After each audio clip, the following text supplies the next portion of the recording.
के प्रति का कितना प्रेम है इसको नापने की कोई मशीन नहीं आती है, कोई मशीन। भगवान के प्रति आपका कितना प्रेम है इसको नापने की कोई मशीन नहीं है। शुगर नापने की मशीन होगी, बीपी नापने की मशीन होगी, खून में कितनी, आपके शरीर में कितना खून है उसको नापने की मशीन होगी, आपकी दृष्टि कितनी लंबी कितनी छोटी है उसको नापने की मशीन होगी, श्रवण शक्ति कैसी है उसको नापने की मशीन होगी, पर आपके दिल में परमात्मा के प्रति कितना प्रेम है इसको नापने की कोई मशीन नहीं होती। इसको नापने की तो केवल एक मशीन होती है कि जब कहीं तुम्हें भगवान देवाधिदेव महादेव का दर्शन हो जाए, किसी पेड़ के नीचे कोई शिवलिंग का दर्शन हो जाए, गाड़ी से जा रहे थे एकांत में एकांतेश्वर महादेव का दर्शन हो जाए, चलते चलते किसी मंदिर के शिखर का दर्शन हो जाए और दिल से तुम अगर हाथ जोड़ो ना जोड़ो पर दिल से तुम्हारे नेत्र भी अगर नीचे हो जाए, सिर झुक जाए, समझ लेना कि तुम्हारा प्रेम परमात्मा से प्रबल है। ये समझ लो कि तुम्हारा प्रेम परमात्मा से प्रबल है, भगवान से प्रबल है।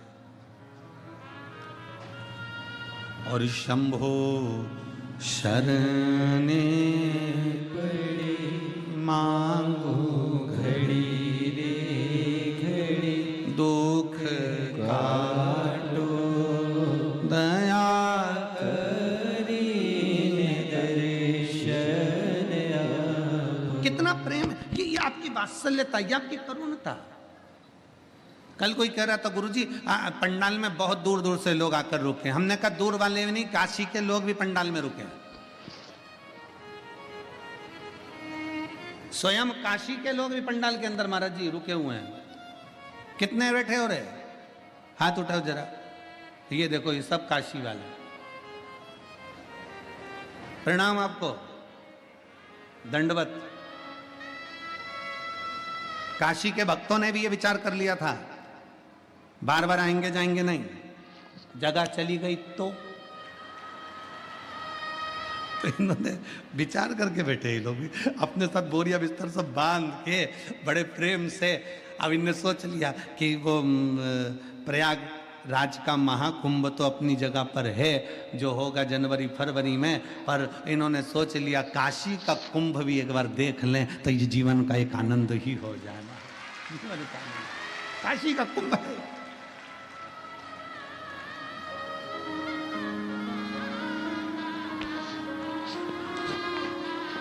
और महाराज बिहार के भी भक्त इतने ज़्यादा संख्या में आए हैं, बिहार हो, आसपास का क्षेत्र हो, बंगाल हो, विदेश के भी भक्त लोग यहाँ पर पहुँचे हैं। सबको बहुत बहुत साधुवाद है, बहुत साधुवाद। ना जाने कौन सा पुण्य आप लोगों ने करा होगा जो शिव महापुराण की कथा काशी में श्रवण कर रहे हैं।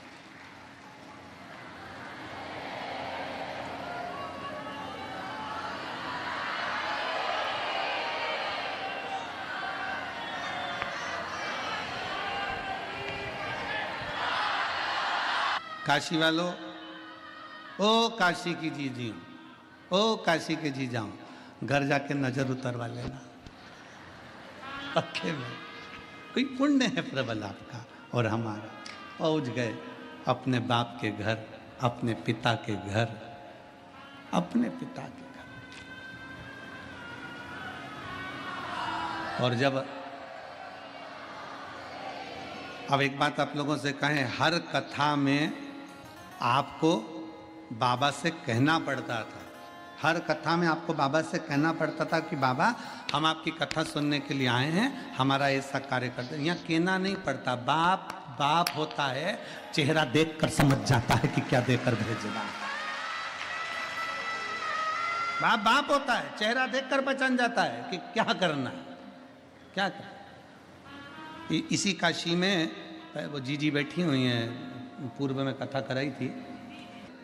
कहा नहीं महाराज जी बहुत भीड़ है, बहुत भीड़ है।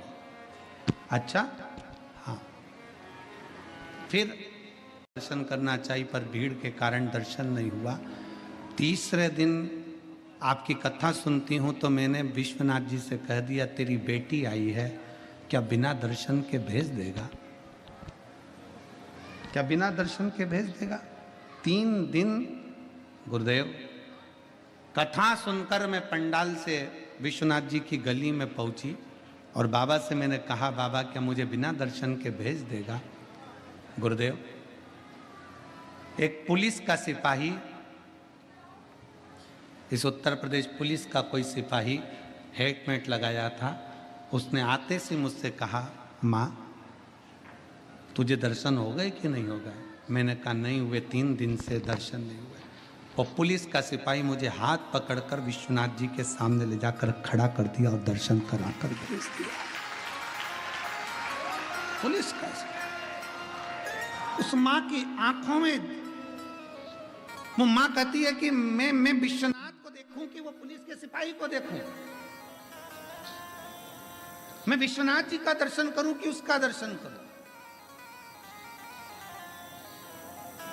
हमने कहा माँ वो पुलिस का सिपाही नहीं था, तूने दिल से कह दिया था ना कि रिश्ता तेरा मेरा सबसे प्यारा, रिश्ता तेरा मेरा सबसे प्यारा, तू मेरा बाबा मैं हूँ तेरा,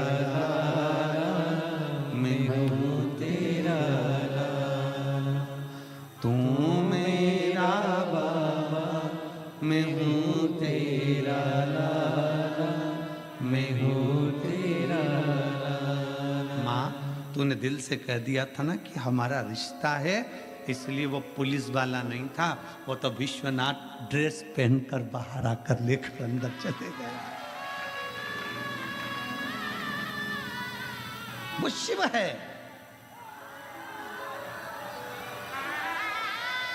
वो शंकर है, वो घड़ी है। उसको पहचानना बड़ा कठिन है। कैसे आएगा, कब आएगा, कहां आएगा? हम कहते हैं 7 दिन की शिव पुराण में भगवान शंकर का एक ना एक दिन दर्शन होता है। विश्वनाथ की धरा पर कथा सुनने वालों कान खोल कर सुन लेना, यहां रोज दर्शन होगा। रोज बाबा आएगा, नाव पार कर कर आएगा, उधर से इधर आएगा और आकर तुम्हारे भीतर आकर तुम्हारे बीच में आकर जाएगा, वहां से यहां आएगा।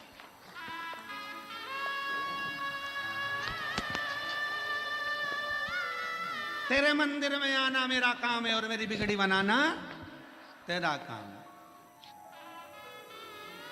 वो भी है। तैयारी रखना, किस रूप में आएगा, कैसे आएगा, कब आएगा, आपको भी मालूम नहीं पड़ेगा। आपको भी। पुलोमा असुर की धर्म पत्नी चप्पल का त्याग कर दी, पादुका छोड़ दी। उसको नहीं मालूम कि काशी है, उसको नहीं मालूम कि पवित्र भूमि है, उसको नहीं मालूम। वो तो असुर पति के साथ में देवताओं को परेशान करने के लिए जा रही थी। पादुका का त्याग हो गया। चलते चलते पांव में, उस पुलोमा की धर्म पत्नी के पांव में कोई कांटा चुभ गया।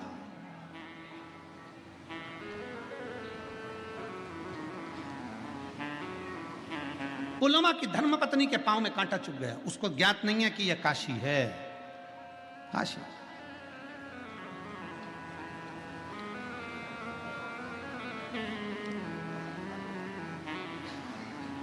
महाराज चित्तवृत्ति में ध्यान नहीं है उसके कि काशी, बस वो तो पति के साथ जा रही है, चली जा रही और कांटा पांव में चुभ गया। कांटा चुभते से ही नीचे बैठ गई, नीचे बैठ। स्वामी स्वामी स्वामी आवाज लगाई। असुर पुलोमा आया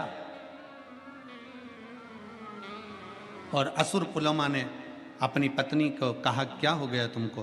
पांव में कांटा चुभ गया।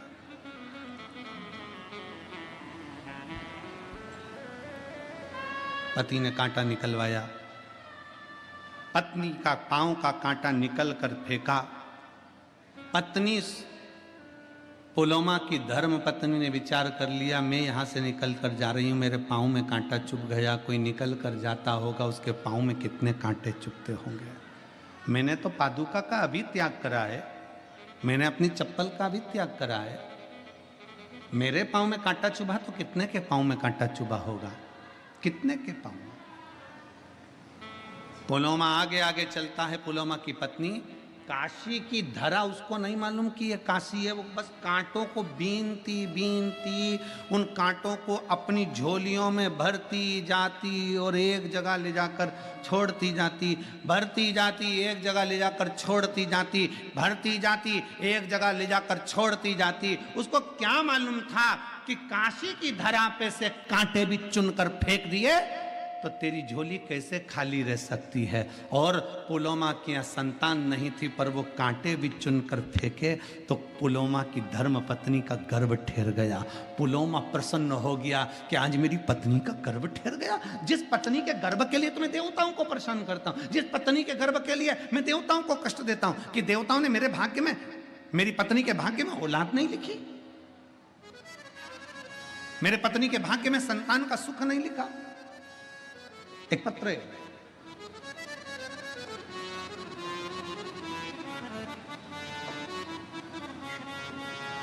कि धना पर पुलोमा असुर की धर्म पत्नी आकर कांटा चुनकर अपनी झोली में भरकर एक ओर फेंक देती है तो संतान की प्राप्ति। ये वो काशी की धरा,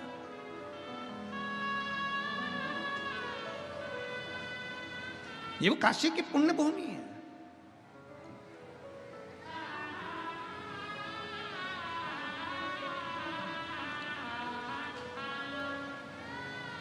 केवल मंदिर में सफाई कर देने था, क्यों क्यों क्या पड़ा सीहोर वाले महाराज को कि मंदिर की साफ सफाई करो? सीहोर वाला महाराज कह देता कि सीहोर आओ तो कुबरेश्वर धाम की साफ सफाई करो, पर क्यों?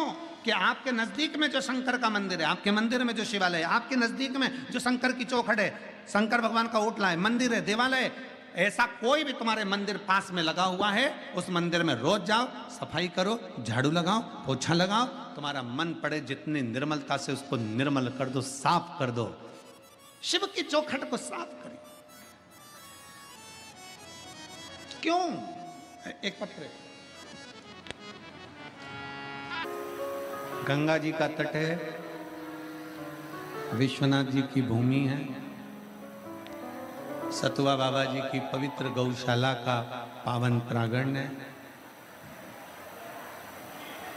एक तो गंगा जी का तट, दूसरा गौशाला का पावन प्रांगण, और तीसरा विश्वनाथ बाबा की धरा, और चौथा सतुआ बाबा जी का साथ में सानिध्य। तो ये तो एक आनंद ही आनंद है।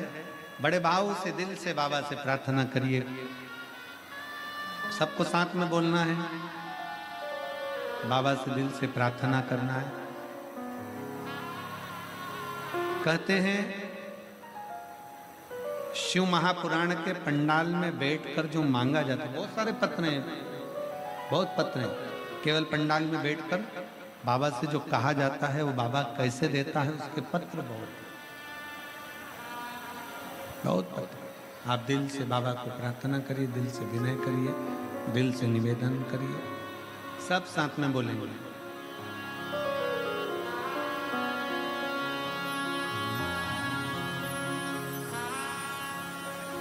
श्री शिवाय नमस्तु। शिव तत्व की प्राप्ति,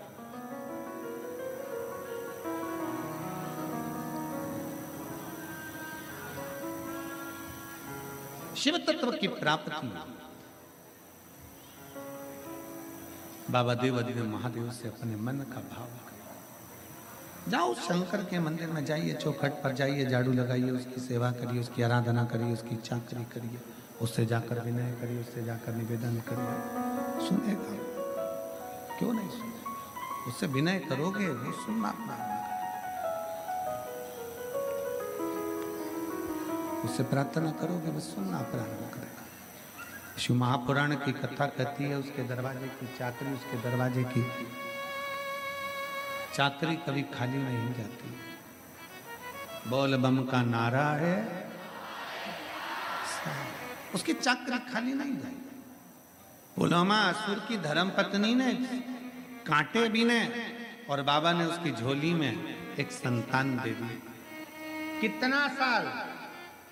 पुलोमा असुर की धर्म पत्नी जब 62 वर्ष की हो गई तब तक भी उसके घर में औलाद नहीं थी। 62 वर्ष।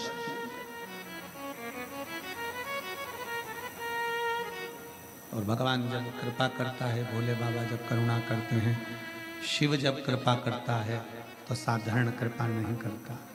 शंकर जब करुणा करता है साधारण करुणा नहीं करता। दे दी झोली में एक संतान, एक बेटी का जन्म हुआ जिसका नाम सची रखा। सची, उसका मन कहीं नहीं लगता। जिस मार्ग से माता निकल कर गई थी और कांटे चुने थे, वही काशी की पवित्र भूमि पर सची देवी ने आराधना करना प्रारंभ करा, शिव जी की पूजन करना प्रारंभ करा। अब क्या हो गया कि पुलोमा असुर की लड़की और भगवान की भक्ति, एक असुर की बेटी और भगवान की भक्ति, एक असुर की बेटी और भगवान की आराधना। फिर निवेदन है, शिव महापुराण के माध्यम से आपको पहले भी कहा था, आज फिर कहते हैं, शंकर भगवान का कोई दुश्मन नहीं है, शंकर भगवान का कोई विरोधी नहीं है, शंकर भगवान का कोई दुश्मन नहीं, कोई विरोधी नहीं। देवता जितना भजन करते हैं उतना असुर भजन करते हैं, किन्नर जितना भजन करते हैं उतना गंधर्व करते हैं। शंकर भगवान का जितना ब्राह्मण भजन करता है उतना ही शूद्र करता है। शंकर भगवान का जितना वैश्य भजन करता है उतना क्षत्रिय भजन करता है। शिव का कोई दुश्मन नहीं है, शंकर का कोई दुश्मन नहीं, शंकर भगवान का कोई द्रोही नहीं है, शिव का कोई दुश्मन। और रहो संसार सागर में, संसार सागर में रहिए। शिव महापुराण की कथा